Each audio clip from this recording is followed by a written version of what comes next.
Hey folks, welcome to another Broken Meeple review, and this is kind of like a triple build really, because the main topic we got here is the Return to the Path of Carcosa, which is a special semi-deluxe set, I guess, for Arkham Horror the LCG, but I'm not just catering for this one, I'm also going to cater for Return to the Dunwich Legacy, and also Return to the Night of the Zealot, which was the first one that came out with it.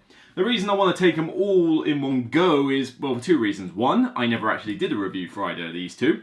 And thirdly, because they kind of all do the same thing, really, and you can't really say one is better than the other. So I felt it was just easier to tackle what benefits these give you in general. But yeah, I am talking about all three of them. So Return to the Night of Zealot was the first one that came out, and then obviously the Dunwich Legacy, and now the most recent, literally like a week ago, Return to the Path of Carcosa. Now, what exactly is the point of these? Well, when you play through a cycle in an LCG, particularly a co-op one, you've played through all the quests, and then it's up to you whether you go back and do them all again.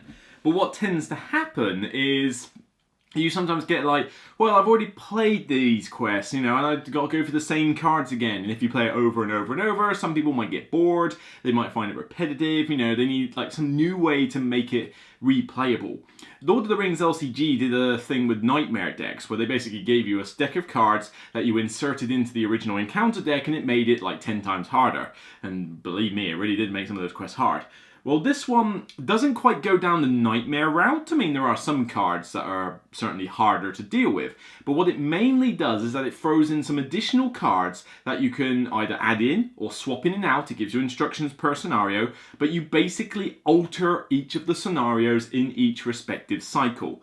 So the Return to the Night of the Zealot was based on the original core set, which had, I think, 3 quests in it. And essentially you chopped and changed certain things in each of the quests, and it didn't fundamentally change how the quest played, it just introduced a few extra elements or even some revised elements, like say you had to do 6 locations and you had to shuffle them and deal out 3 at random. Well, now it gives you another 6 and then you shuffle in all of them, and so you could have a complete different set of locations every game.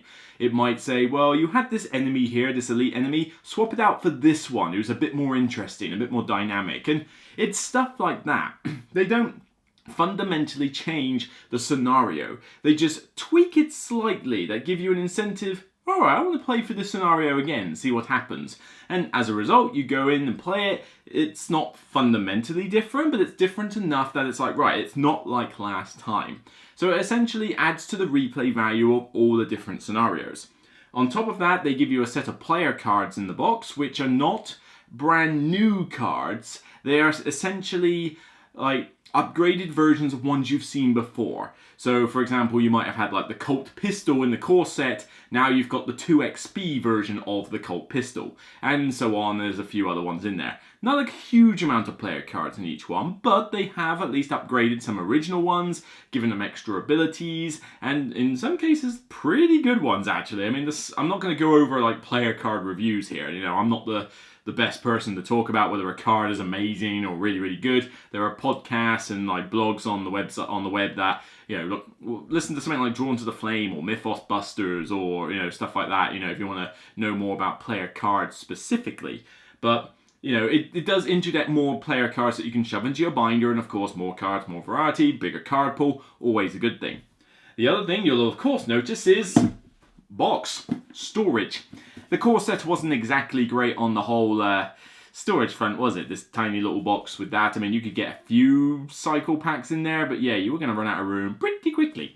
I have all my player cards in a single ring binder, and eventually that will need to be 2 ring binders, but all the encounter cards are in like special suitcase crates that I've had specially made for the game. So for me, I'm kind of like the wrong person for these. I mean, these are either empty or they hold components. So I've got spare coin, like the horror bag, was it the chaos bag tokens in some of these. I've got those little leaflet things you get out of each cycle pack in these, you know, like they're in a poly pocket, in a poly bag or whatever, and put in here. Some decks I put in here, you know, but for most of you out there who don't have that kind of storage, these are a very good way to store the game now, because you can essentially put a single cycle in each box, It comes with dividers, you know, proper, you know, decent looking dividers that have the name of the packs, the name of the set, you know, because the Encounters deck was built up of lots of different icons, each being their own set, like Twisted Evil set and the Rat set and the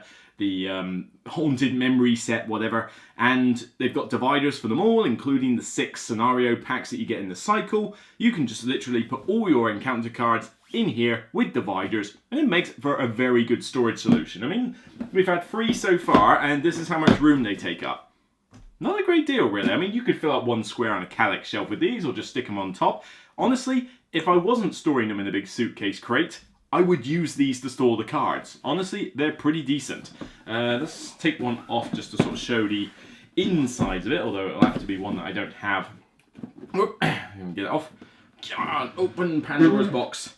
There you go. So, I mean, you know, I've taken the dividers out of this one, but they're spacious enough. They will hold sleeved cards fine. They will hold, you know, unsleeved as well. But with the dividers, they're just generally pretty good storage. You know, what do I have in this one at the moment? I've got, yeah, as I said, the leaflets from the cycle packs. I've basically bagged them up and shoved them in this one.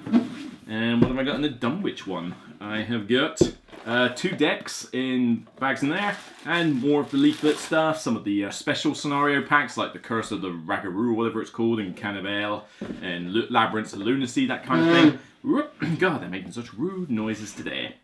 But, yeah, essentially, that's what you get. Now, are they worth it? Well, yes and no.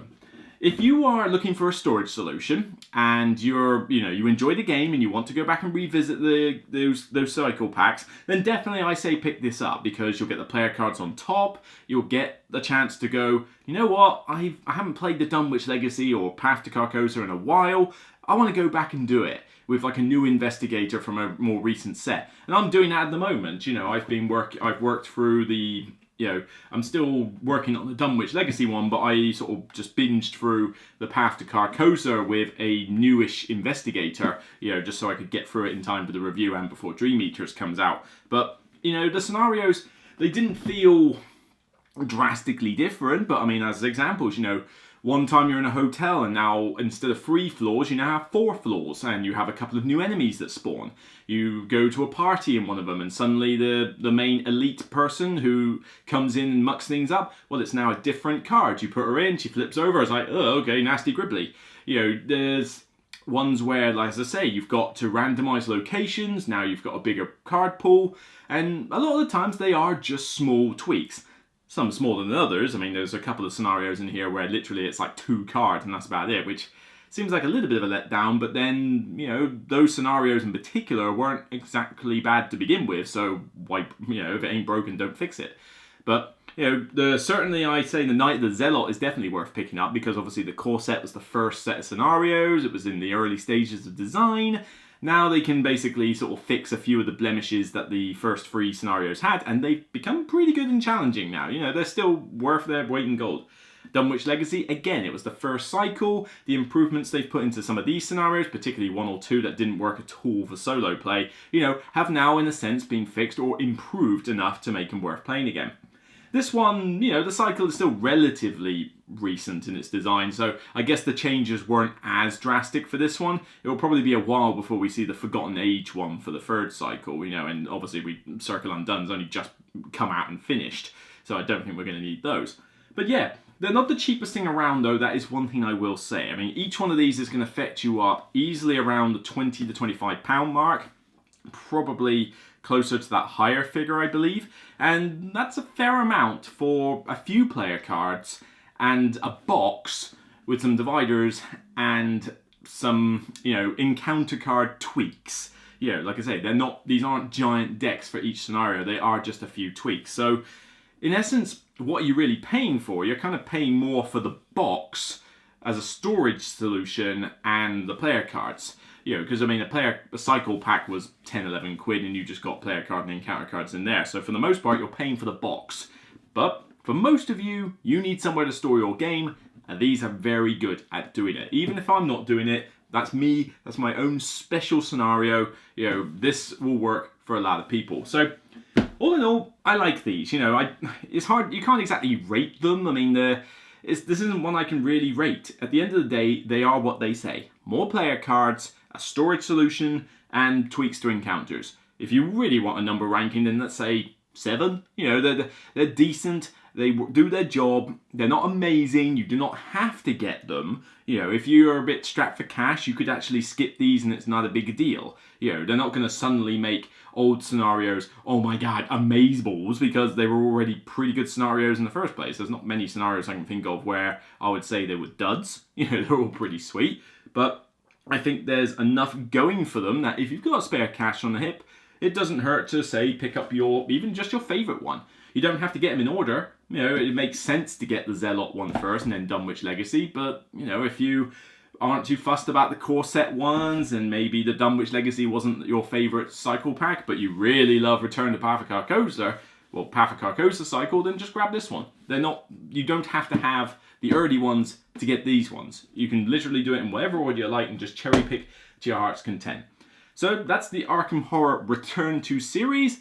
Decent little addition, but mainly if you really want it and if you've got a bit of spare cash. So that's it for me. I'll see you on the next Broken Meeple review. And for now, regardless of which cycle you return to, it's still only a game. So watch your wallet, okay? Take care, and I'll see you next time.